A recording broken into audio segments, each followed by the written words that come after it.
All right, everyone, we are live with the Gardening Roundtable Part 2. We have some awesome preparedness channels here. We're going to be talking about gardening for hours and hours and hours, probably always. Maybe not for that long because I know everyone has things to do. But right now we have Tori from Permaculture Homesteading. We have Prepper Potpourri, aka Mary. We have City Prepping. We have Provident Prepper Jonathan and Kylie. We just lost ethical preparedness again. Business as usual. That's kind of our tradition, is that ethical preparedness drops off from time to time, and I think Mama Bear preparedness is going to be coming on too. So hopefully you could hear us. Okay, ethical preparedness is back. There he is. There we go. There we go. Ethical preparedness. Hey, I'll point out before City Prepping got here, it was working perfect, right? I'm just pointing that out. It's my government tracking software. Yeah, he has that kind of power. He boots people as need be. Yeah, don't make me mad. Yeah. Well, cool. So we have a bunch of questions. I'm going to keep an eye out on the stuff in the chat room. So feel free to ask any questions away. But I think we're going to kickstart this particular roundtable. We already have a bunch of questions from last time that we didn't get to, so we're just going to get right down into it. Again, we had our last Preppers Gardening Roundtable about a few months back, and ever since then I've been super inspired and doing a lot of gardening myself, and a lot of trial and error, mostly error. But so we have the people here on this stream to give us the answers that we need for all of our preparedness gardening adventures. So let's just go right down to it. So I'm going to just go right off the top. And the first question is, what is the purpose of your garden? To eat fresh, food preservation, sustenance year-round? I'll go. Yeah, permaculture homesteading. Yeah, for me, it's definitely all of the above. We definitely like to eat fresh food year-round. Definitely, I live in Zone 8, so we have a mild enough zone that we can grow year-round. At least greens, I'm eating greens fresh all year-round. We certainly preserve. We preserve a lot of things. We dry, we can, we bottle, we store, we freeze. We freeze breads. We freeze zucchini breads, lots of them. My wife has been making a lot of zucchini bread lately. It's just an easy one for us to freeze up and store for later on. And that kind of gives us our sustenance year round. Awesome. What about you, Prepper Potpourri? A lot of it is to eat fresh and, of course, to preserve. But to be honest, my garden is only so big. So like for tomatoes, I go to the farmer's market and I get heirloom tomatoes. When I'm canning, I get, bushels of those. So yes, it is for fresh, it is to preserve, but I do cheat and get extra from the farmers. That's funny. Ethical preparedness, what do you think? For me, the garden is a lot. It's for enjoyment, relaxation, also to add fresh food to my diet. But the main thing for me is it's training, it's learning. Should we have a grid down situation where we just can't run to the grocery store? Yeah, I was super. I mean, I found that I got caught with my pants down a little bit, not literally, but with COVID and everything going, we lost ethical preparedness again. Sorry, I accidentally pushed that button. But yeah, not having to go to the grocery store for the fresh produce is what I was looking for. But City Prepping, I know that you just booted out ethical preparedness, but what's the purpose of your garden? Yeah, I mean, probably similar to what, a lot of viewers. Oh, you're back. Hey, welcome back. Did you have anything else to say, or did you finish? Evidently, the computer decided for me. I'm finished. Okay. So, yeah, I mean, I'm doing kind of very similar to what you guys are doing. I want to have fresh food. I mean, obviously, a lot of the food that you buy at the store, they pull it off early, and so it will ripen in, while it's, being transported or while it's at the store. So, I want more nutrients. I'm really studying a lot of books on investing right now. And I think the best investment you can possibly ever make is yourself, your body, your families. I want to live a good, healthy life, and I don't want to have a lot of health problems when I get older because, I just a poor diet, basically. And so that in prepping, obviously, if there were a true, a lot of people on my channel are really worried about a Great Depression. That's, I've been doing videos on that, and they've been really doing extremely well. And it's on people's minds. And, if you study the Great Depression, what people learned to do, a lot of it was, producing their own food. They had to out of necessity. And I don't know. I think it's a great skill. There's so many things you could say. Cool. You make a good point about the Depression. I just want to really touch on that, just because there were fewer people at the time, but they were more self-sufficient. Now there's more people that are less self-sufficient. Yep. So it just makes big problems if we do come into a depression. Yeah, I remember my grandmother, she was really big into canning when she passed. I mean, she had, shelves full of food that she'd been canning and, out of her own garden and stuff. And so it was a skill that she was amazing at. She was a green thumb. And a lot of it was because of what she had experienced, as a child, seeing those hard times. I'm going to just interject here a little bit about depression. Not that I ever saw it. I wasn't born back then, but my parents were born in 1905, 1907, so they did. But for people who lived in the city, they didn't have the gardens, whatever. I mean, they might have a little plot, but a lot of them lived in apartments. They did not have any food source. A lot of things were done by bartering. I'll cut your hair, you give me some tomatoes. I'll do your laundry, you do that. Because to be honest, people that were city folk did not have the advantages of those in the country, which is probably the same today. Yeah, my old apartment manager when I lived in San Diego years ago, he had lived through the Great Depression, and he told me he was fortunate because they grew up on a farm. They had land and they were able to raise their own food and produce and raise animals and stuff. So it didn't impact him as harshly. But I've known people from the Great Depression; they never really recovered from it. Their mindset was always. I don't mean to capitalize on the time here, but it's interesting the things I've seen. I mean, guy at our church, multimillionaire before he passed away, and he and his wife, they lived very humbly because they never got out of that mindset. It really had such a profound impact. So it's on people's minds. Yeah, definitely. And then Provident Peppers, what do you have? Okay, so you go first because yours is different than mine. Okay, yeah, and truly all of the above. This is so important. And even if you make some mistakes early on with your gardening, now is the time to learn. I think that's already been emphasized here. Now is the time to learn how to do this. And I'll let her talk about the pleasure and the bonding with the earth, because I think that's where she's going.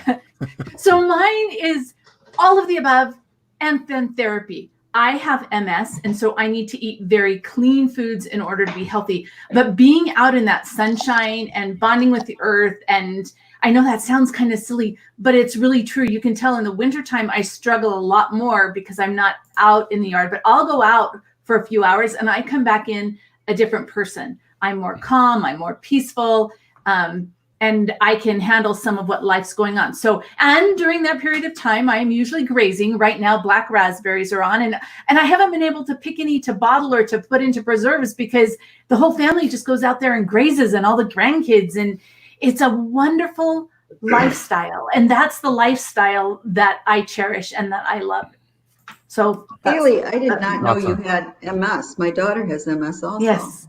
Wow. Yeah, it's a very challenging. 22, I think. I'm so sorry. It's a very challenging disease. So.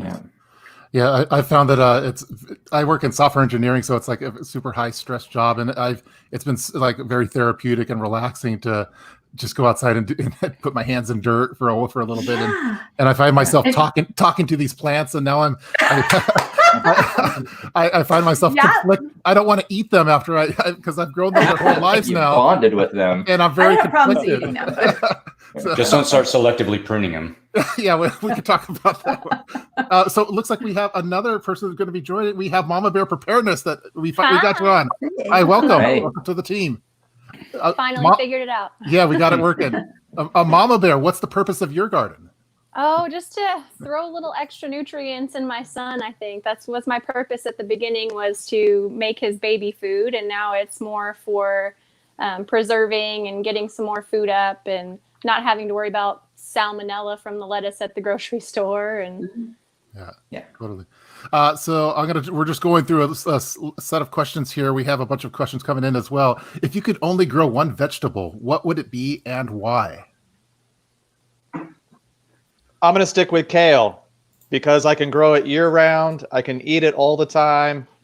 I can boil it, soften it up, or just eat it fresh. I'm going to go with kale just because it's nutrient dense. It grows here all the time.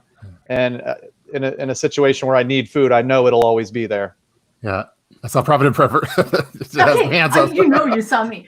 Okay, so mine is almost kale, but it's not. It's Swiss chard, and it's for exactly the same reasons. It's very high in nutrition. I can harvest year round from it, and I can prepare it in all kinds of different ways to add that nutrition.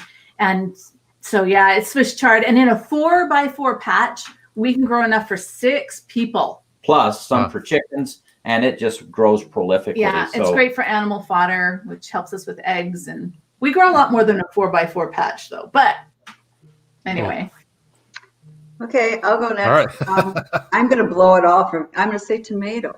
And the reason being is for preserving, I can do so many things with tomato. And for a lot of those same nutrients, I can get it out of the weeds in my yard, which is maybe 50 grass, 50 weeds. I mean, plantain, dandelions, you name it. I've got, as long as it's green, I consider it a lawn. But I could get a lot of that out of there. It grows naturally. I don't have to do anything. But the tomatoes are so important to me to preserve for cooking all year. Yeah. And they really don't take much work. Tori, what do you have? I know you have a whole bunch of different things, and you have some samples here as well. But what? Yeah, it's a kale. Oh, you Yeah, saw kale. Sorry, I got that one. Sorry, I'm trying to get it all. Ethical preparedness. What do you have on yours? I would, for me, in my zone that I live in, I think I would go with probably sweet potatoes, mainly for the calories. I guess I'm talking if the grid was to go down and grocery stores were to get stripped bare and I can only grow one vegetable, I would go with probably the sweet potato because of the calories that's in them. I can get nutrients like Prepper Potpourri said, I can get nutrients with the plantains and other wild edibles that just grow wild even in my yard. But main thing for me would be the calories that's in sweet potatoes. Plus, you can eat the greens from the sweet potatoes, and plus, sweet potatoes store most of the winter in my area without refrigeration. And I got 35, 40 pounds last year of sweet potatoes, like in a 3x5 plot. So that would actually produce a lot of food. Now, of course, it would be horrible to only be able to do that, but that would be for my area. That would be a big one for me that I would probably go for. Very cool. I know. In the movie The Martian, he chose potatoes for his, but he was under different circumstances at the time. That was exactly what I was. It's only start he had. Yeah, that's what it was the starter. Yeah. I'm a kind of a rookie, but I've been really liking the tomatoes, and I've been basing everything off of them because Tori recommended the book for me, the tomato carrots left tomatoes. And so, I got it too. I got it for my birthday. Yeah, and they have certain friends that they like. They have certain people that they don't like, and it's having to figure that out. I think it's a lot of fun. So. And then city prepping. Did we get to you? I'm trying to keep track of everyone. Yeah. No, I was going to say the same thing as ethical preparedness is. For the same reasons you mentioned, Cliff, the movie The Martian, I always think about that. If it really came down to it and you were reduced to, what would get you by in a survival situation, I think, potatoes have the potential to do that. I didn't really consider sweet potatoes. I think there'd probably be, I'll probably study that a little more. But yeah, if we were reduced to that type of situation, I think potatoes would be high on my list personally. Cool. Just purely survival perspective. Yeah, totally. So I think maybe with all these questions, since there's so many people and I'm having a hard time remembering who did what, I'm just going to have an open floor. So just, yeah. So for me, my go-to is beets. I like beets because they're so prolific down here. And even in the heat of the summer, I can grow them if they're in sort of a shaded area. And I like that you can eat the whole plant. So you can eat the greens, you can eat the root, and you can eat them all different ways: fresh, canned, roasted, dehydrated and turned into powder. They're kind of a all-around root vegetable. Awesome. Let's see. So let's go. I'm going down the list of questions. Is your garden organic? Why or why not?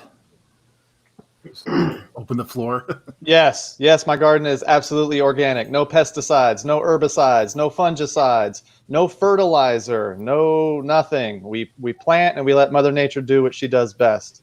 Yeah. Yes, that does bring in pests. We do have pest cycles here, but over the 6 years, 7 years I've been doing this, I've learned the pest cycles and I know how to work around them. I stay organic just because it's easier. It's less maintenance. It's less chemicals in my food supply. It's less chemicals in my body. It's less chemicals for the environment. I'm bringing more birds and insects into my yard now.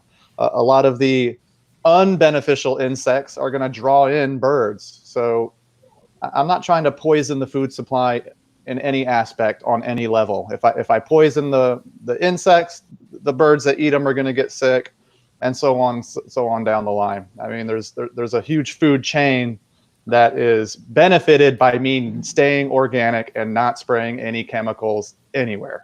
Can you talk a little bit at the end of the last stream that we did? You gave a nice breakdown of what permaculture is, and you kind of broke it up in how the words are defined. Can you go into that really quick for the people that missed that? Sure. Permaculture is a breakdown of two words: permanent and agriculture. Permaculture, permanent agriculture. And the idea is you plant once and you harvest for a lifetime. You set up your land, you plant your food forest once, and you harvest. That's it. It's very little maintenance. Hands off is the idea here. One of the main tenets is earth care and people care. So you're trying to take care of the earth, and by extension, you're going to be taking care of people when you're taking care of the earth. Permaculture's it's a really big scientific topic, and I'm a science dork. I mean, I'm a science major, so I can go deep into all the little intricacies of it too. It is a design science, basically. The book, the big $100 manual that talks about permaculture, written by Bill Mollison, it's a science book, and it talks about how to prepare the earth. What can you do to increase water harvesting? How can you bring in beneficial insects? Same as the Carrots Love Tomato books, it talks about companion planting, but on a bigger scale. What kind of trees and shrubs like to be planted with each other and why? So it is a design science. It's very simply working with nature and not against nature. Cool. Jonathan and Kylene, is your garden organic? It is, and all of the reasons why Tori talked about, I totally wholeheartedly agree with those. But my huge one is sustainability, because as I'm looking at going into some type of a crisis, I might not have pesticides. I might not have the chemicals to grow, for instance, in like the Mittleiter method of gardening. But as I've created this food forest and as I've done everything to be sustainable, then none of that matters, because my little plot of land has everything I need to produce for our family. That we've created this closed loop. Where right now we still get some outside input, but for the most part, eventually, we don't have to have anything from anywhere else, and yet we will be able to sustainably eat healthy, clean food. Anyone else? He wasn't. Mine's organic too. I don't use anything that's store bought. Exactly the reason why they said is, if we have a major grid down situation, you're not going to be able to go to the store to get herbicide or to get pesticides or anything like that. So I don't use any of that because I want to train and learn myself how to garden without that stuff, should that time ever come that I have to do so. And I've just kind of realized you're going to lose a certain percent of your harvest to some pesticides and to birds and stuff like that. That's just nature, the way it works. And so instead of planting just enough that you would live on, you plant more because you understand you're going to lose a certain percentage of that to pests or what have you. I have to say I do organic, but I do organic fertilizer called my grandson's 4-H rabbits and my chickens. You put that in the garden. But also, I have a 6-foot deer fence. I have underneath the garden, I have hardware cloth because I found stuff that came in. The only thing I'm not protecting it from is birds from above, which can get something. But I lost so much when I first moved because we live near the woods and woodchuck. And I don't know if possums actually ate it or they just like being in the garden. I don't know. It was a terrible damage. And so I had to protect my area. So my husband calls it the garden fortress. But otherwise, I was going through all the work, and it'd be right before I'm ready to harvest something, it would be gone. The deer were the worst. They would come and take a bite of something and then just throw it out. And so you'd have all these kind of ruined things. But sometimes you need to protect it if you want to keep it. Yes. Awesome. And I think it's not that hard to keep it organic, as long as you're not squeamish about picking a bug off here and there, or starting your own compost. And if you're not able to, there is organic compost out there, but it's just paying attention to what you're doing and making the effort to do it yourself. I've picked off many caterpillars and leaf cutters, and you name it. You just got to put the bugs aside and do the work yourself. Yep. Yeah, we're just starting out, and so a lot of it is we're just having to work with what we have, and we have very little. The soil I had to import, and so I had to mix in some stuff with it that probably wouldn't be considered organic. I'll admit I went down and got some. What's the brand that's real popular? Totally blanking off the top of my head. Miracle-Gro. Miracle-Gro, thank you. And I know a lot of people would kind of boo-hoo on that, but I mean, we have no option. We're just starting out. But my wife, is composting pretty heavily now. I haven't had really good success with it in the past because I get too lazy to go out and flip it and stuff. I'll just forget over time. But we've started vermicomposting in our kitchen, and that's going extremely well. Just grind everything up into small scraps and throw it in there with them, and they're just tearing it up, eating it up. And so for us, it's a process. It's time. At the beginning, we're just learning, we're figuring it out. And that's why it's frustrating, because when I first started getting into gardening, I'd hear these arguments about organic, non-organic, et cetera. And I was like, it just felt overwhelming. And my advice is, if you're starting out, just jump in and do it and learn as you go.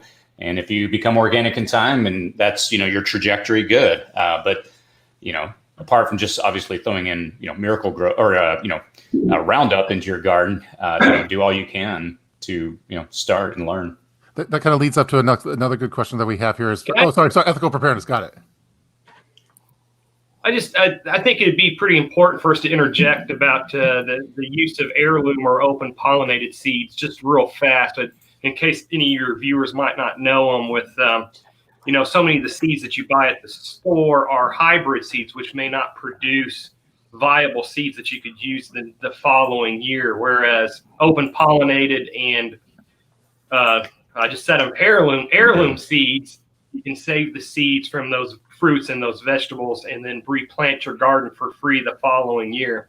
And I'm no expert on them, so if anybody else has anything more they want to add on them, but I think it's, along with organic gardening, I call it SHTF gardening with stuff that you make yourself that you can't buy from the store. I think along with doing that type of gardening is important to do is get those, start learning how to. Those heirloom seeds are not always as easy to grow as the hybrid seeds. And then there's different ways that different plants, like carrots and onions, you got to harvest the seeds the second year. Biennials, is that the proper word? Yeah. I don't know all the proper words. I just know how to do it. But I think there's a lot of misconception around hybrids as well, because if you get a hybrid seed, it doesn't mean that you plant it and nothing's going to grow. It just means it might not be a stable hybrid, where you could plant it, and if it's a mix of two varieties, you don't know what variety you're going to grow. So it may it'll still grow a tomato, but if it's not a stable hybrid, you don't know what variety of tomato is going to come out of that hybrid seed. Yeah. And So I do they're think not you have all to be bad, careful. but- Yeah. I think you have to be careful, because I actually saved pumpkin seeds one year from a store-bought pumpkin, and it grew gourds the next year. Yeah, So- because it was so it probably is- a hybrid between a gourd and a certain kind of pumpkin to Yeah. make it smaller. Yeah. But you are absolutely right. And sometimes those hybrid seeds can actually produce better crops. So if you're not planning on saving the seeds, it's okay to have some of those. Okay, so this book, it's Gardening with Heirloom Seeds by Lynn Coulter.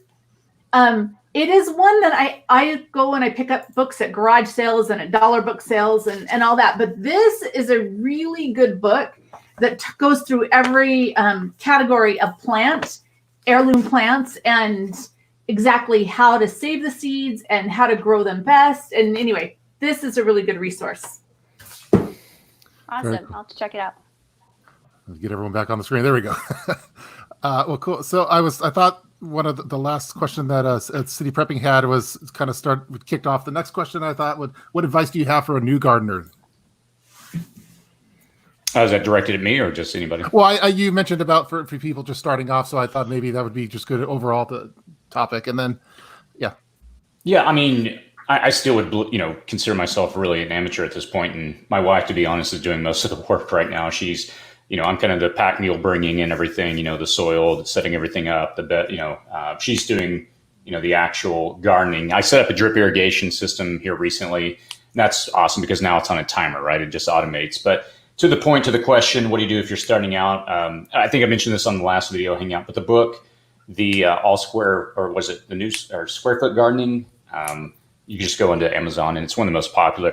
I found it to be, a great starting point. I know somebody that's maybe more advanced may look on that as like, that's not a super advanced enough book, but I think it lays it out in such a practical way to say, here's just what you need to do to start out. And I just found it extremely useful. And I've, since then been able to grow and do other things. But for me, when I started out, I just loved the way that it just laid everything out. And so in such a way that it was just very, do this, and just, it took away a lot of the guesswork is what I'm trying to say. And that's a starting point. But yeah, I think that really the answer comes down to just find what works for you and go for it. I was just so afraid of making mistakes, and I still am. And some of the stuff that we planted, it's not doing anything, and I have no idea what's happening. It's just sitting there, all these strawberry plants we put in, and it's doing nothing. So, but we're going to learn. We'll make mistakes, and that's part of the process. I'll chime in. Yeah. I think one of the critical things. Go Go ahead. I think you got it first. Ethical preparedness. Go ahead, ethical. my Go ahead. apologies. Go ahead. Anyway, if I would say if there's one thing for a brand new prepper that's never, or gardener, somebody that's never gardened before, I would say really make sure you got the proper soil to start with. Being how most people live in subdivisions or in city limits, being how most people don't live out in the country where they've got, a lot of times have good soil. My very first garden is in my subdivision backyard. I got the tiller out. I tilled up this big plot of land, or big plot of for the garden, planted all these seeds. Everything was just coming up looking so beautiful and green and lush, and I was so excited. And then right when it came time to fruit, everything died. And then that's when I found out that I had dirt and not soil, because in a lot of homes they grade the topsoil off for water drainage and stuff like that. So that's why I ended up going with raised garden beds, because of my subdivision backyard. So for brand new gardeners, I really highly suggest make sure you got the proper soil first, and then learn about what you want to grow after that. Yeah. I had a little tip. I would say for the first time gardener or new gardener, focus on perennials, or like trees, bushes, things that you can come in that are going to come up year after year. Get your pear tree started, your apple tree started, your asparagus going, things that you can count on. And they tend to be hardier too, so they're a little bit less work to have to maintain them.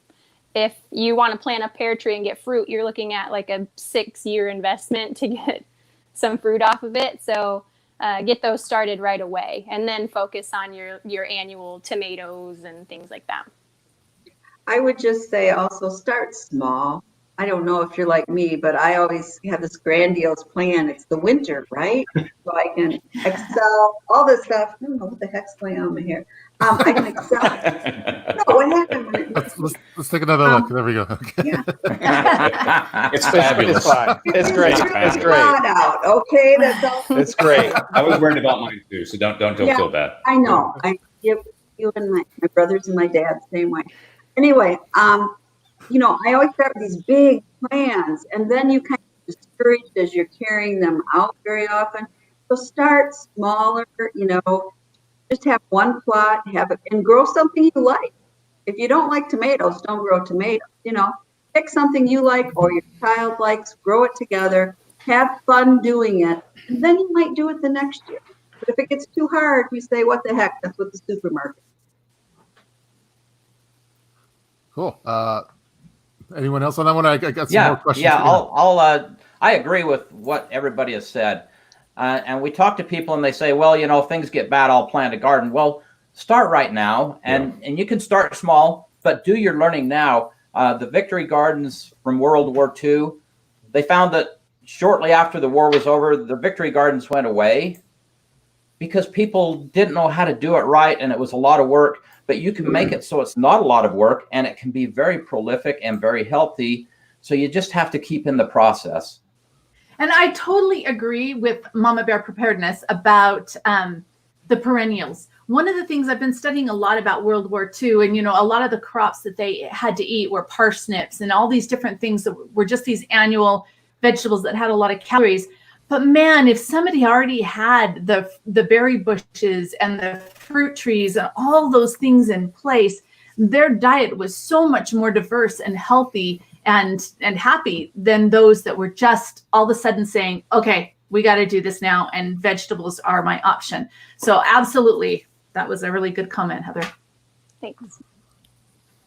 Great. How about we do one more of the pre-planned questions, and then I have a bunch of kind of built up from the people that are watching now. So let's go with what vegetable or fruit do you struggle with? Squash. It's true. What? It's the squash. It's the stupid squash bugs. Okay, because Okay. I don't use pesticides, and so Okay. I try everything. Like even this year, I planted some in the middle of mint bed, right? And I plant calendula around them and dill around them, and I pick them off, and I put the little board down in the morning, come and open it up and squash them all. But for some reason, squash bugs and I are not friends. Okay. I mean, right now we're eating a lot of squash. I just don't know how long that's going to be able to continue. Can you plant earlier? Can you plant your squash earlier? Now, I had read that planting it later is actually more beneficial with their life cycle. Tell me about doing it earlier. I plant a lot of my vegetables earlier in the season. I start them in a greenhouse and move them out, try to beat the pest cycles. At least here in the South, it kind of works. If I can get ahead of the pest cycle, I'll get a lot of vegetables through March, April, May, and now we're in June, July, where all the pests are starting to come in. Me personally, I try to start earlier in a greenhouse and then bring things out until those pest cycles come. Once I see the pest cycle coming, I let my chickens into the yard to kind of clean everything out, to eat up all the bugs, to break the pest cycle. By that time, it's September, October, I'm ready to start my fall garden. I put the chickens back in their coop and run area, and then I plant out my fall garden for the next pest cycle to come, and then next time that I bring my chickens out. We did buy earlier. guineas again this year. We Guineas we are had awesome. guineas before, right? And we ended up getting rid of them, but we've got them now, and they're probably a month away from being able to be turned out in the yard. Yeah.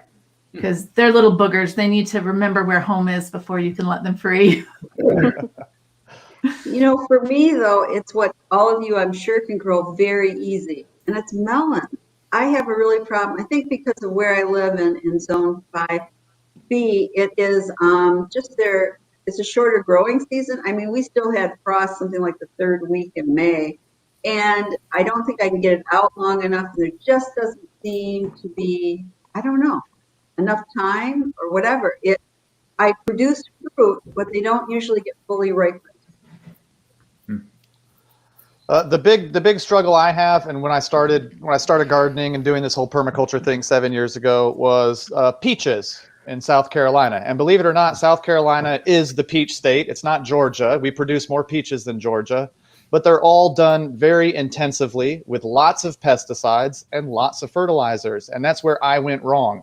I tried to plant organically peaches, and what happens and what I get every year is pest cycles. I get pests that come in, codling moth, that comes and eats them up. So peaches were a big problem for me. But what that problem taught me was that I should be growing things more well-suited for my zone, my environment.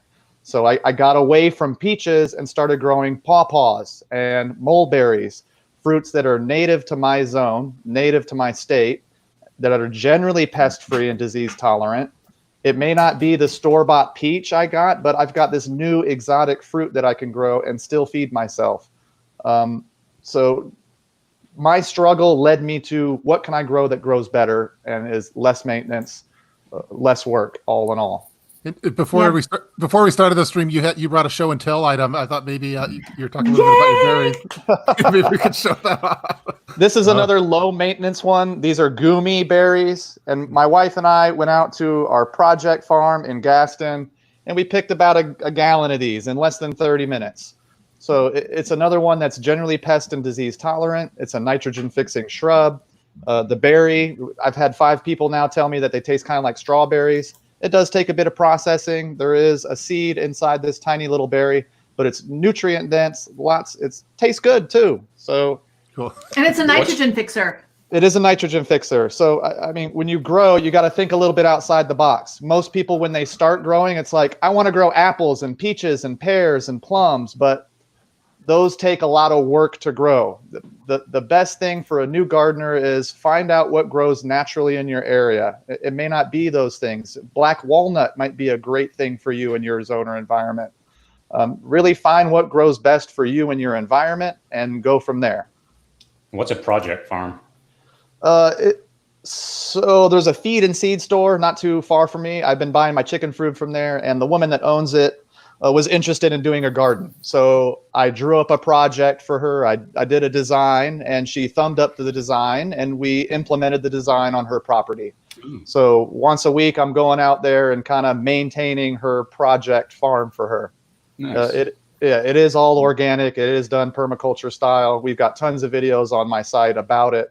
It's much more diverse than what I've got growing on at my home site. I'm actually very jealous of it. So well, that's a good point. I mean, it's something to consider if, people that are watching, if you don't have land. How can you take somebody else's land? Right. Well, no. I mean, there's ways to do that. Yes. No. Yes. I mean, but seriously, that would be a whole, wow, I didn't even think about that. That'd be a whole video or conversation in and of itself, is how do you partner with people with land that either one, don't have the time to develop it or don't know how or don't care or would love to have you do it.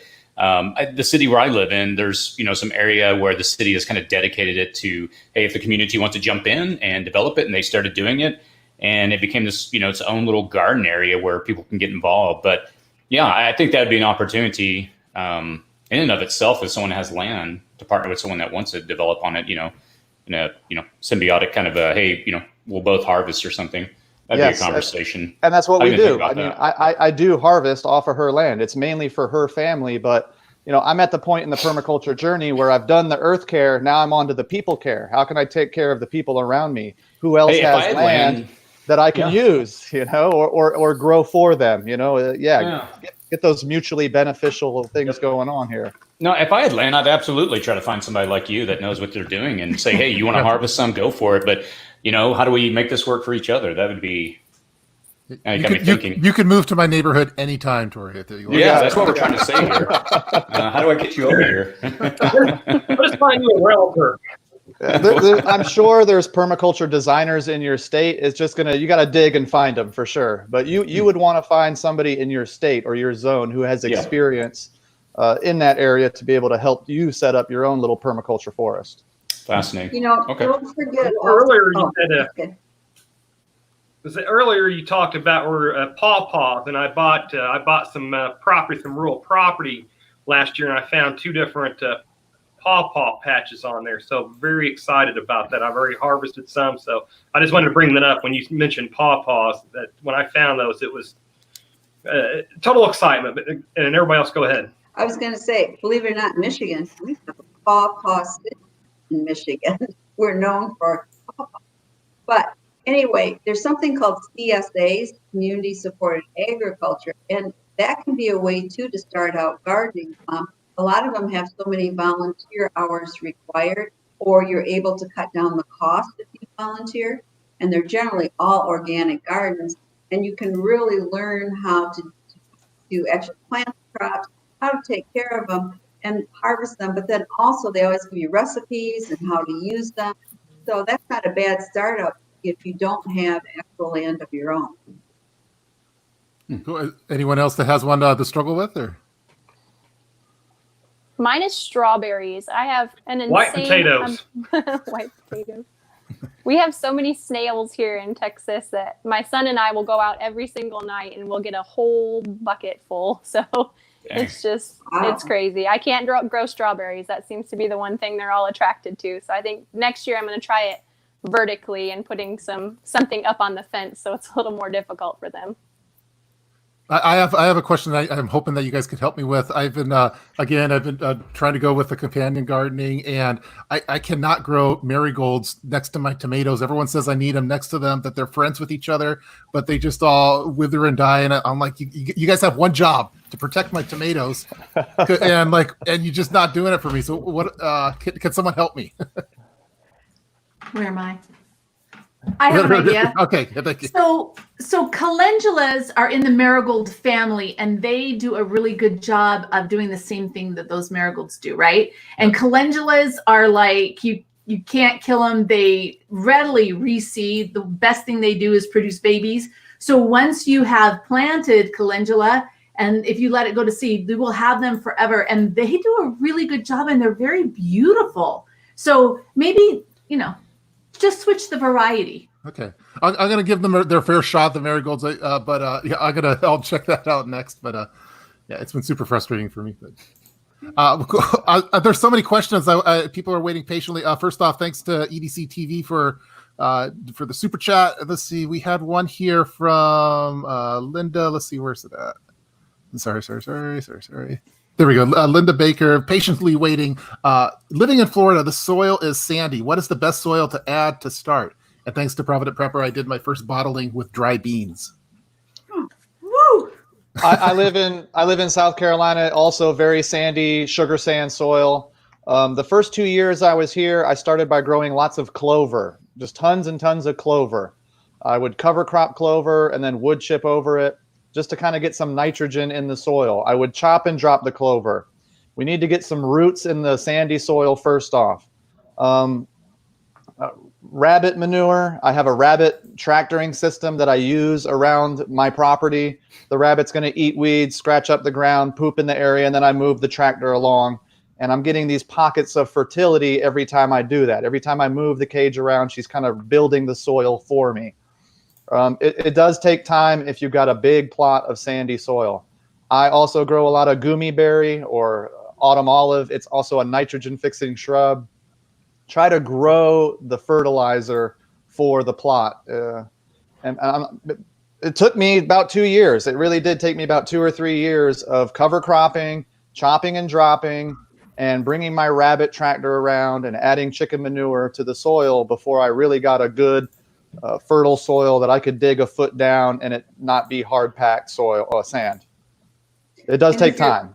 Looking for rabbit manure, which is great stuff. It's black gold of gardeners. Very often before we had rabbits, then we didn't, now we do again.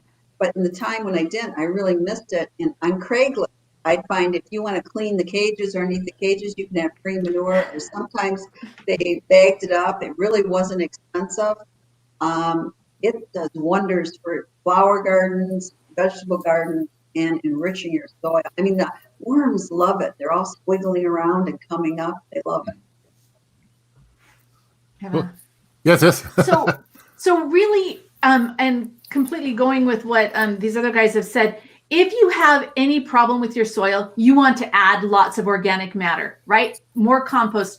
If you have clay, right? What's the solution? Organic matter. Sand, organic matter. Any problem that you have with your soil, it really is adding more of that organic matter to it, and it'll solve your problems. And going back to the Martian, the movie, he added organic matter too, so it even works on Mars. I'm not sure I'd go that route, but Sorry.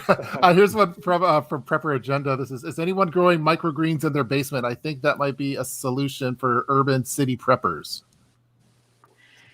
Okay, so I'm not growing microgreens in my basement, but we had set up this new lighting system to do our starts inside of our house.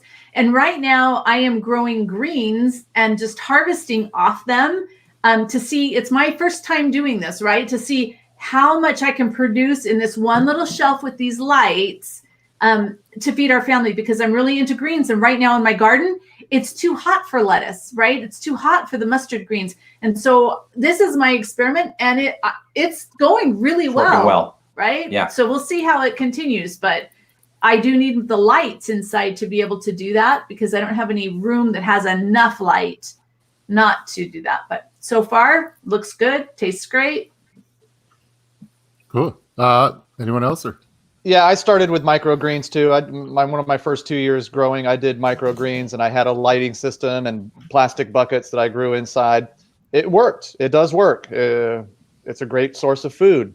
It is a little high maintenance, and if you're ever in a situation where the grid is down and there's no power, Yeah, you lose it. now you're lost out on that food supply. Now there are solar applications, small solar applications you can probably set up to take care of an operation like that.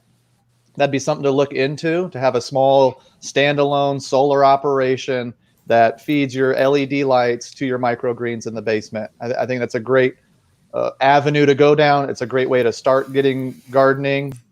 But do think of the problems with it as well. You'll obviously have less pests. You'll obviously have more maintained soil. But if the power ever goes out, then there's the source of energy that you're going to need to keep things going and lit. Yeah. Yeah.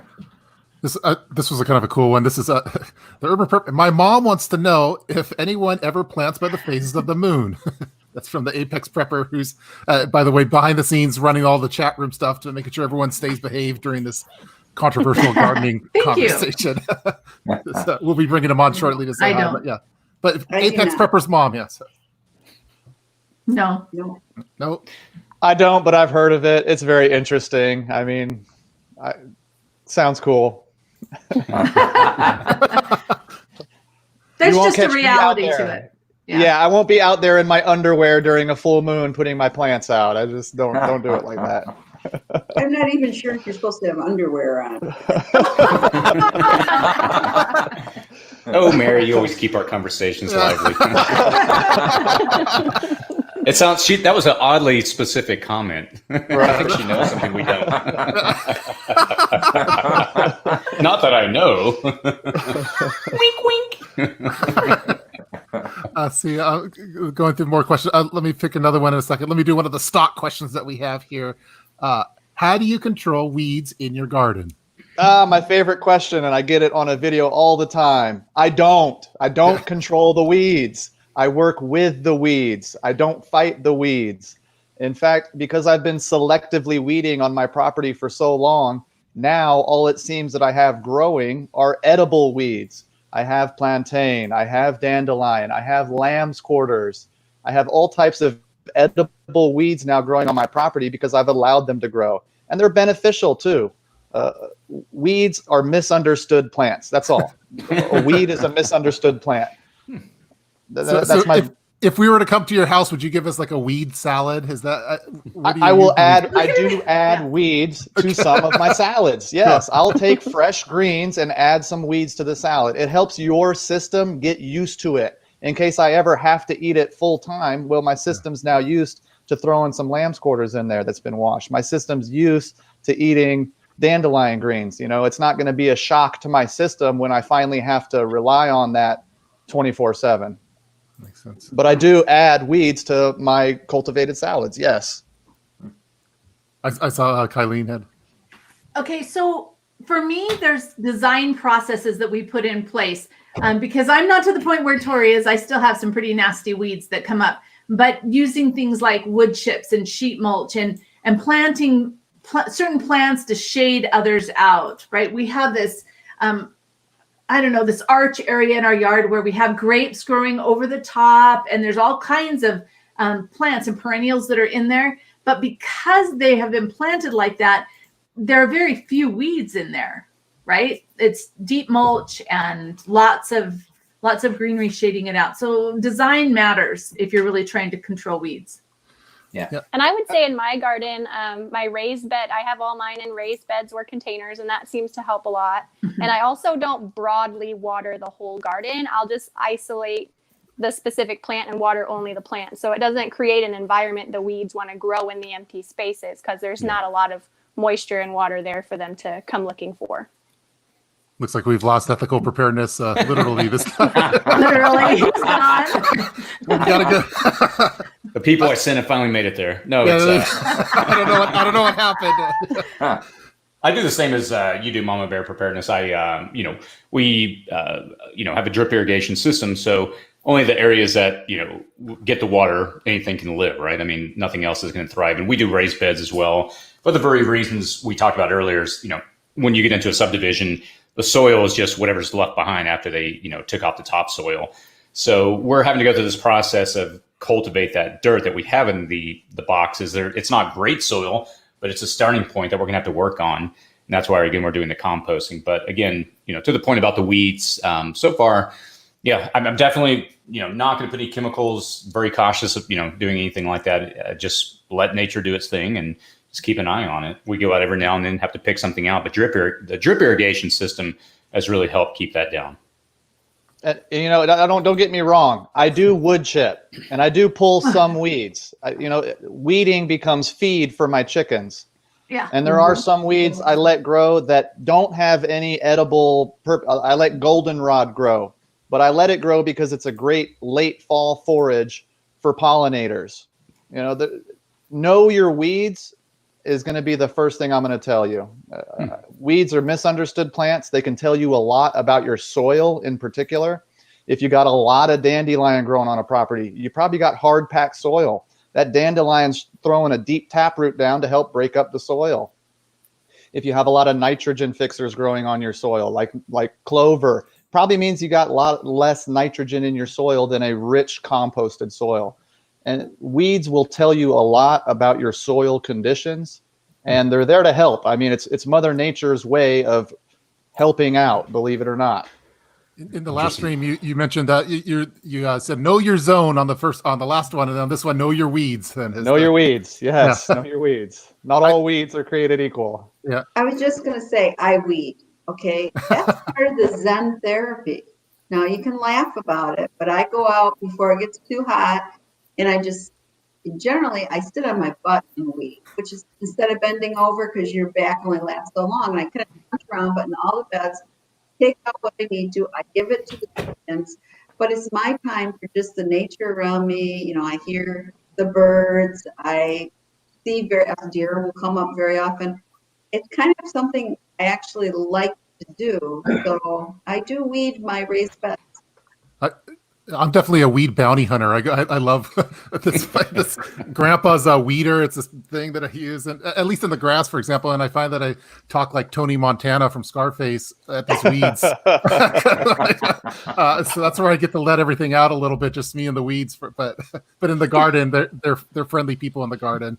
But in the grass, those guys got to go. So for a small garden, weeds it's cool to weed. I know, but when I'm now working on project sites that are 1/3 of an acre, 1/2 an acre. Once you're getting on a bigger plot of land, going out to weed is just absolutely crazy. And that was one of the things I had to get through the head of Sammy, the owner of the project farm I work at, was that you're not going to be out here every day picking weeds. You're going to have to work with the weeds. And we'll go out there at times of year. We call it chop and drop sessions. We'll go out for a weekend. We'll scythe the weeds down, and then we'll wood chip over everything.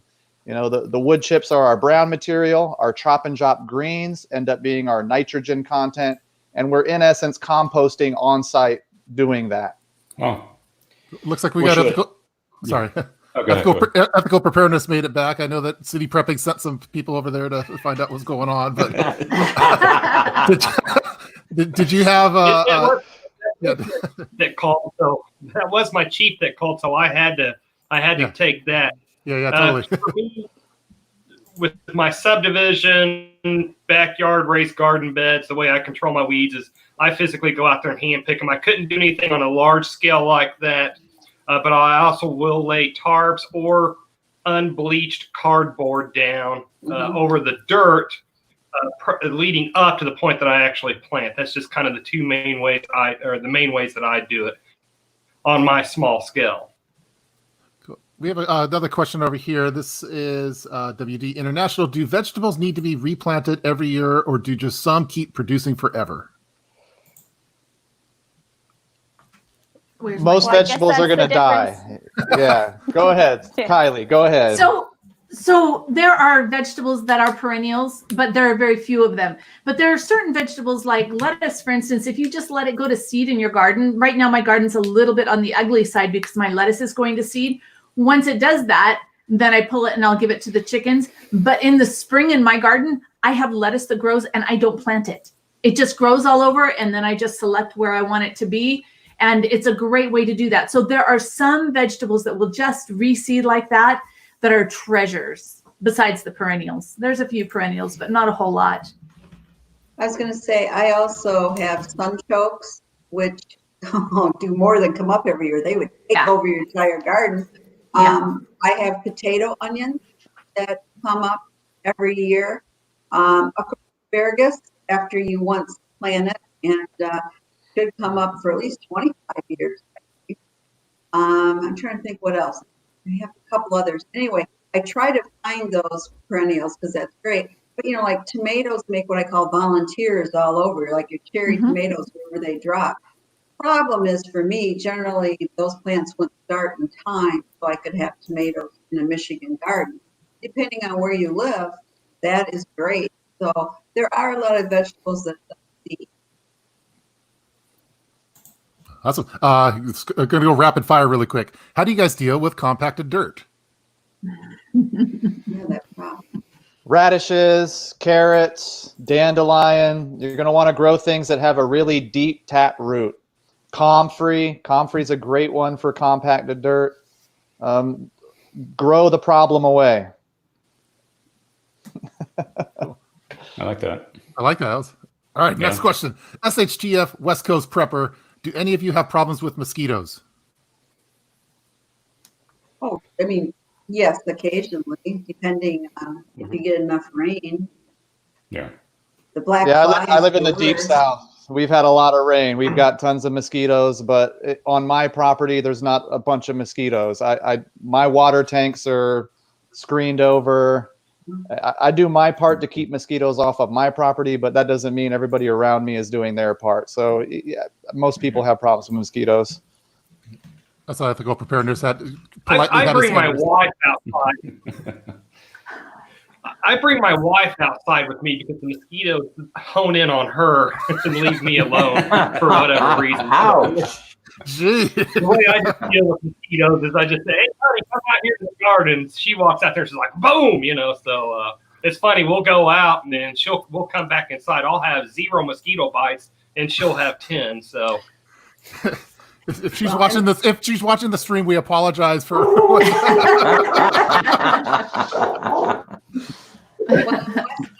But don't tell her that. We're seeing West Nile in the area, so you do have to be careful. This one kind of leads into it a little. Do you save water in barrel drums, or do you have a problem with algae and mosquitoes? So that one kind of tied a little bit into this one. I do save water. I have 900 gallons of water storage on my property. I have, like I just said, I have a screen over the intake. I do get algae in there, but my wife and I once, maybe twice a year, will empty out the jugs, spray them down, and they're ready to go for another 6 months. And most of that algae kind of trickles off into the garden anyway as organic material. So, yeah. Now, Tori, do you have? Is there like a dog issue going? Yeah. Are you going to get attacked? Are you safe? Are you safe? I'm safe. Safe space. Safe space here. Safe gardening space. Cool. I do the exact same thing. I don't have 900 gallons. I've got 400 gallons, I believe. It's the same thing. The intake has the screen over it. As you use the water throughout the year, that I make sure I paint my barrels black to help with that. And then twice a year in the spring, right before the spring rains come, and then in the fall when the winter rains come in my area. That's where I dump out that water, scrub out the barrels real good, and then they refill in the first big rainfall that we have. So that works pretty good for me. Okay, this is okay. Sorry, someone else there. Well, for those of you just joining the live stream, we have an awesome panel of guests here. We've been talking for about an hour now. We might have a time for a few more minutes because they all have things to do. We have a permaculture homestead. We have city prepping. we have ethical preparedness, we have prepper potpourri, we have mama bear preparedness, and we have the provident prepper, and then myself as well. So we've just been talking about prepping and gardening and all sorts of questions. So if you have any final questions, make sure you get it in the chat room. We'll try to get to it within the next couple of minutes because I think everyone has things to do. Everyone wakes up early, it seems like, because the gardening roundtables are earlier than the other ones. Well, I'm here in Central Texas, so this is like middle of the day for me. Okay, yeah. City Prepping and I were West Coasters.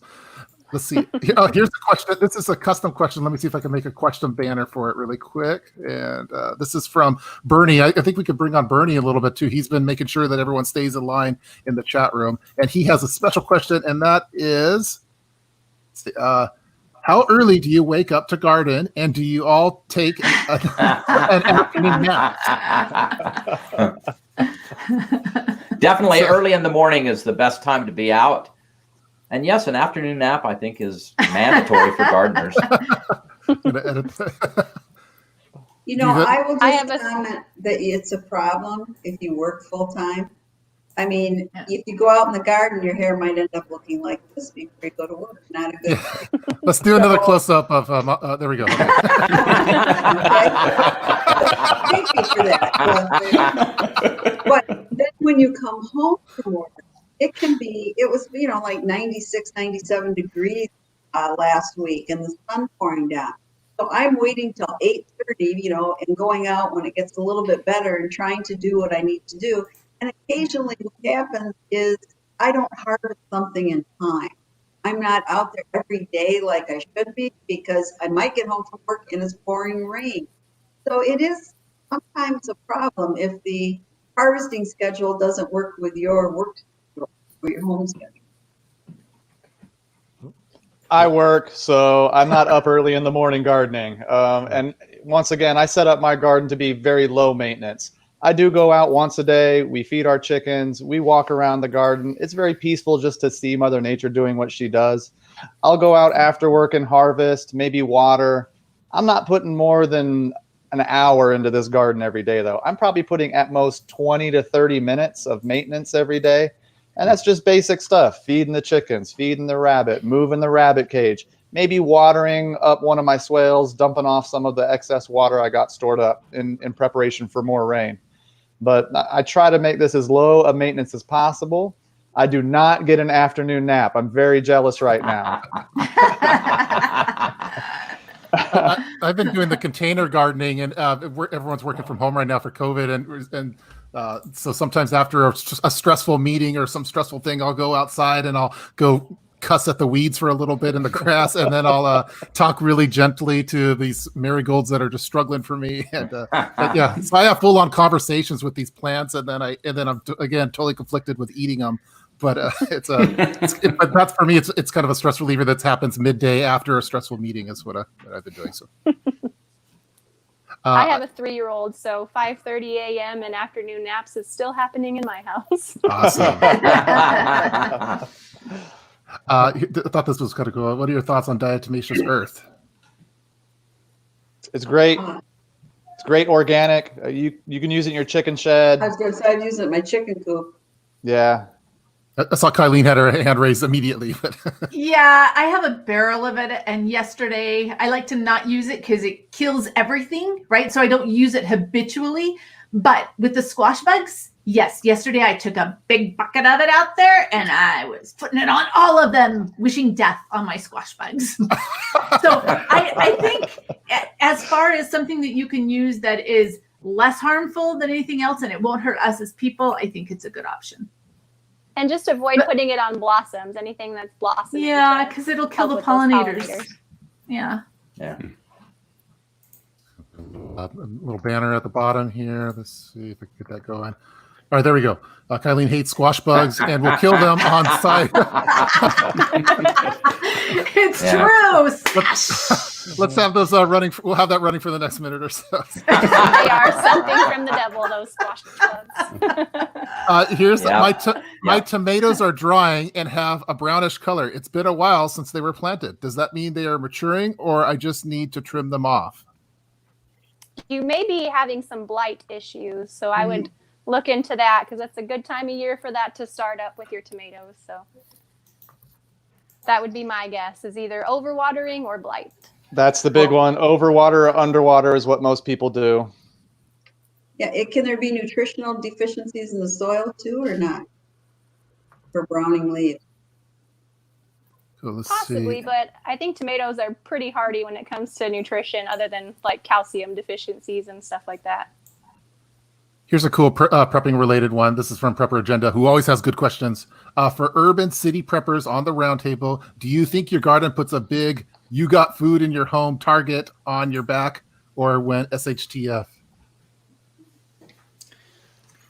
Yeah, that's a question that always comes up in the comments section of my videos when I talk about gardening, because if you live in a suburban environment, you know, people are going to figure out you have food if it gets that bad, if people become hungry, right?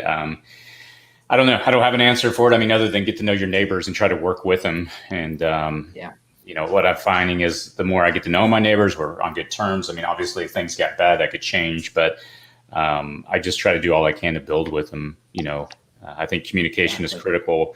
How that plays out, I don't know, but I'd rather start on a good note, get to know them, and hey, let's work out a plan. You know, I don't know, maybe you work together. If things got that bad, you know, teach them how to start up on theirs. I mean, I guess the point is, a lot of times people use that as an excuse why not to garden, and I'd rather garden, learn it, and if things got that bad and we're all in a desperate situation, I would much rather be in a position to turn around and start teaching my neighbors, right? Versus seeing them as an enemy. That's my thoughts. Right. Yeah, at the beginning of when all this COVID stuff happened, my wife ordered 7 yards of soil, and that we've been the neighbors have been coming by lately with their wheelbarrows, and we're making friends with all our neighbors and doing trades for blueberries for soil or different things. So I'm finding that I'm like the soil dealer of my particular neighborhood. So There you go. it's a pretty good operation. I'm like the Heisenberg of it. So. You know, I have a comment about the whole target on your back thing. So I took a permaculture design class from Jeff Lawton, and this came up in the class, right? You know, well, why should we do this? Because somebody could come take it all away. But his point was really profound when he talks about, okay, so if you design this food forest and you've got all of these trees and these bushes and all this growing, everything's coming on at different times. And so nobody's going to be able to just come in and take everything because it ripens all the time, right? And if food forest would be very hard for somebody just to come in and to destroy. So I think the more beautiful we make it look, the more versatile it is as part of our landscape, the less of a target that you're going to have on your back.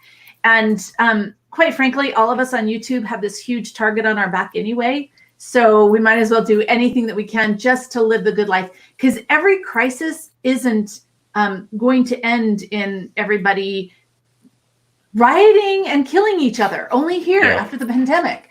But for the most part, for the most part, taking care of our daily needs and those smaller crises, oh man, it's so worth it to have that in your own yard, and that whole self-sufficiency that occurs when you're producing your own food. So, and I have to add to that, the idea that always it's going to be a Mad Max scenario. Come on, really? Yeah. I'm sorry, the testosterone and some of these toxins and stuff. I cannot help it. Okay, study the depression. Usually people were not stealing people from the garden. Except like my father would say, kids always try to steal a farmer's watermelon or something. Then he might get them with salt shot or something. That was just something that was done back then.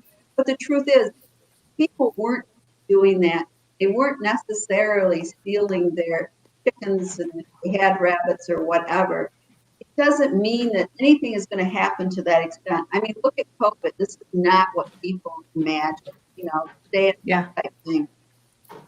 We don't know what kind of disaster can occur. And everybody always thinks the one where it's going to be neighbor against neighbor and we're all fighting to live. And well, I don't know. I think the percentage isn't as high as you get in most YouTube channels.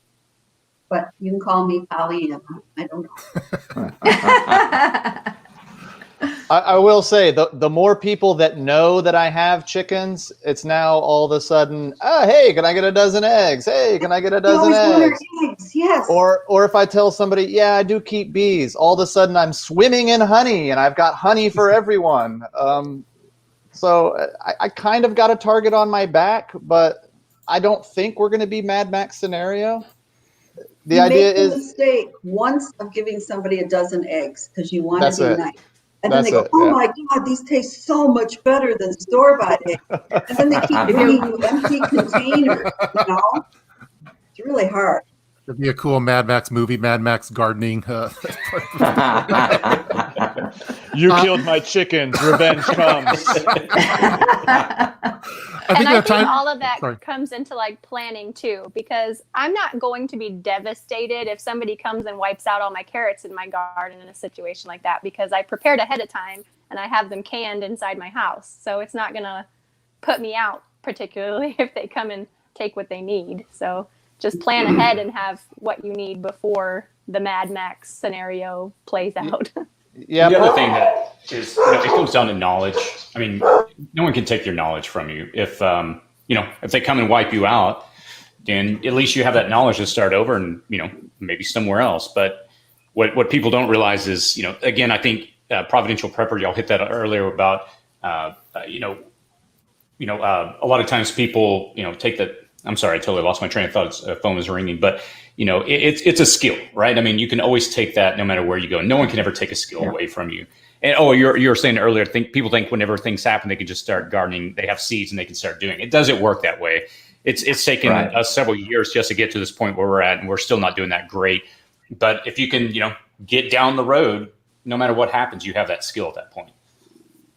Well, I think we have time for a couple more. I know that you all have things to do, but maybe a couple more questions here. And then again, everyone, hope you're enjoying watching this live stream. Awesome panelists and guests. All of their links are in the description box. It's mandatory that you subscribe to them if you're not already subscribed. I have some AI that kind of runs in the background. You'll automatically get you'll unsubscribe from my channel if you do not have all of them subscribed. So be very careful. City Prepping also has certain hitmen that he has sent over already to ethical preparedness. So here's one, Rachel Rochelle. This is I'm hoping to have a large harvest of beans and peas this fall. I'm looking at using a pressure cooker to can them. Can you recommend recipes or cookbooks? Everything that I pressure can, I keep it pretty simple, and I really don't put anything in it. So as far as beans and peas, it would just be in your jar with a little bit of boiling water and pressure canning it. But Ball does make a really great canning book. I can't think of the name of it, but it is by Ball Company, and they have recipes for everything that you would want to can, as far as times and pressures and things like that. Show and tell. Blue Ribbon Preserves. That's a good one. Linda. Okay. I should put after this video. I'll put a link to that one in the description box, so people can check it out if you're rewatching this video. Yeah, pressure canning is very easy. Just jump in head first. Well, I was going to say, for beans, if you're talking about the beans you can dry, or you can dry any beans. It can be easier than pressure cooking. Just keep your dried beans and your dried peas, and you can rehydrate them later and not have to worry about pressure cooking. Now, I love pressure cooking. I do a lot of it, but I also do a lot of dehydrating, and I even do the string beans and, put them on the string and let them dry naturally. And a lot of things you can do without a pressure cooker. I'm just lazy. I like the freeze dryer machine, just throw it in a freeze You dryer. have that machine, yeah. That machine's awesome.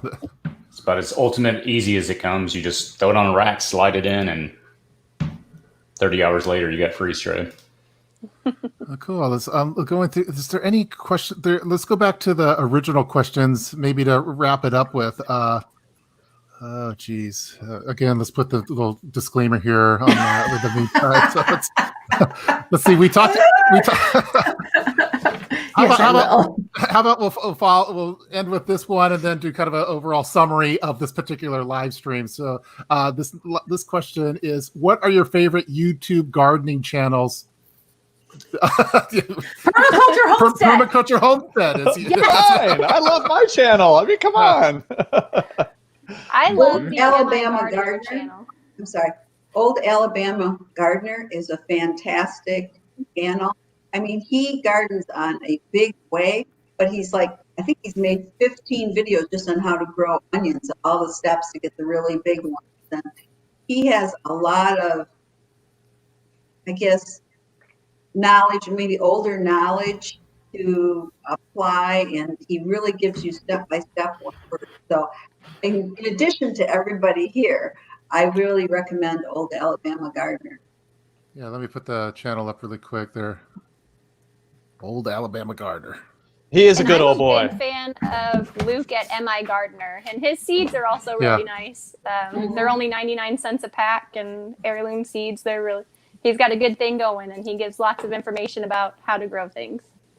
And he's I a fellow followed him. Michigander, so he's from He Michigan. is. Yeah. Yeah.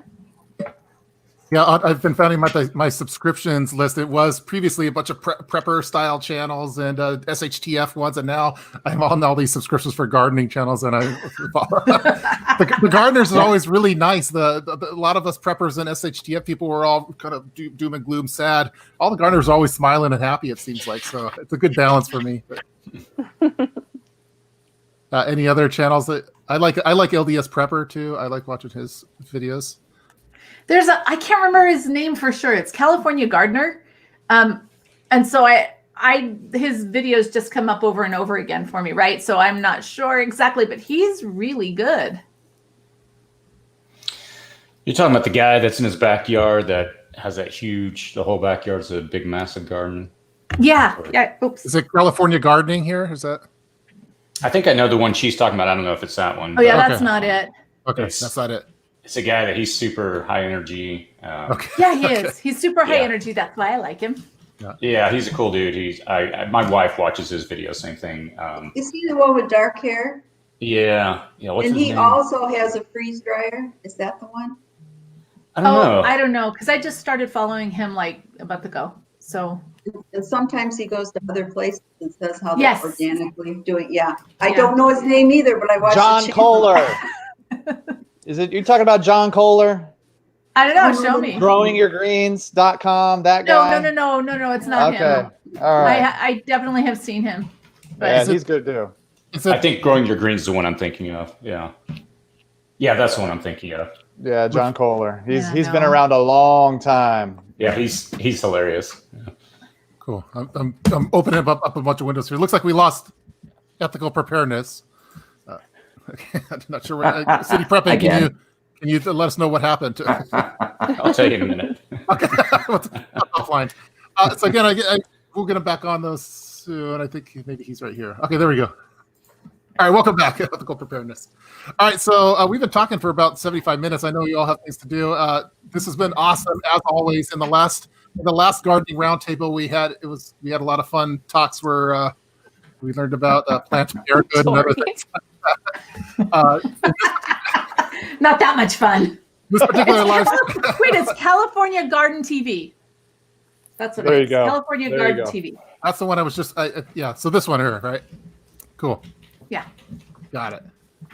So in this one, I guess the overall theme of this particular one is that Tori seems to have books and fruit all around him. Also has wild dogs in the background that he's growing. Prepper Potpourri, she says she had a bad hair day today with the sun in the background. It looks great. It looks great. Yeah, thank you. City Prepping sending his hitman out to go preparedness for some reason. So there's some kind of beef going on in the preparedness community. We'll talk about that offline. But this has been a blast. So thank you, everyone. Maybe we could go around the room and final words before we go to our tubers. I would say Permaculture. just get started. Yes, permaculture. Get it going. Just do it. Just get started somewhere. Yep. Just Yeah. do it. And Have be fun. prepared to share, right? Be prepared to share with other people, because there's And plenty animals. for all of us when we work at it. Very cool. Yeah. So last time it was Know Your Zone. In We've also today's talked about time- Know Your Weed. Yeah. In today's time, I heard. In today's time, if we have a mistake, I think I'm getting a lag here. In today's time, if we have a mistake, we can go to the grocery store. If we have a mistake in our gardening, we can go to the grocery store and get more food. If we actually have another Great Depression or something like that, or grid down situation or something, we might not be able to go to the store if we have a mistake. So my big thing is start now, start learning now, learn from your mistakes, learn all the different types of gardening that you can do out there. Yes. Kylie, sharing is caring. Sharing is caring. The more you share, the more you get other people in your even neighborhood involved in what you're doing. It's going to dispel a lot of the fear associated with preparedness and prepping. People are worried about fighting with each other. If you're making friends, you're not going to be fighting. If you can get your neighbor convinced to own some chickens too, well, then they're not going to be bugging you for your eggs. Sharing is caring, and it's going to dispel a lot of the fear involved in the preparedness community. And that's just my opinion. Earth care, people care.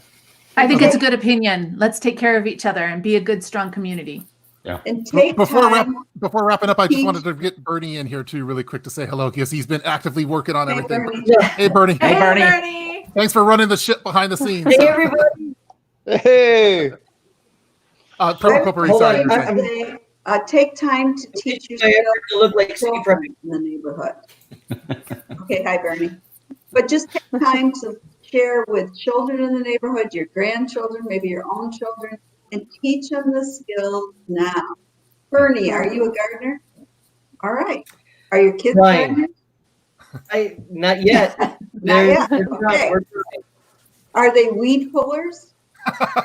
Oh, my kids are. Yeah. We are weed pullers. That's funny. Well, cool. Bernie, did we miss any questions before we dial this one up? I tried to get to the ones that you were sending. So Yeah, no, I think you pretty much hit all of them. Yeah, because you got to the canning one. So yeah, no, all right. we got everything, I think. All right. Well, so everyone watching this, you've heard all the information. Now just go out there and enjoy the dirt and suns and start killing those weeds gangster style. So thanks for everyone for tuning in for this live stream, and stay tuned for future ones. Again, thanks for the whole panel. Thank you. Bye. So, yeah, thanks everyone. See you guys next time. Bye, everyone. And